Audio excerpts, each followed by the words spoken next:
Golden words.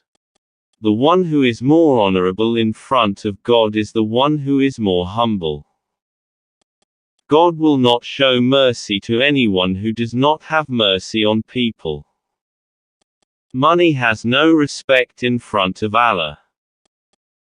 Whoever earns money legitimately and saves it so as not to ask anyone, and spends on his children and neighbors, he will meet to Allah on the day of resurrection with his face shining like a perfect person.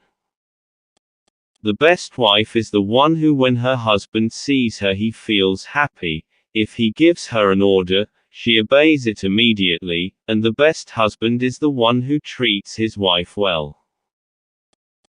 How bad is a person who holds necessities? If the price go down of things, then he will be sad. And when prices go up, then he get happy. There are some people who are engaged in worshipping and obeying Allah Almighty in whole life, but when the time of death comes, they harm their heirs through their will, so they are punished in hell. A person who invited and he does not accept it, then he has disobeyed Allah and his Prophet.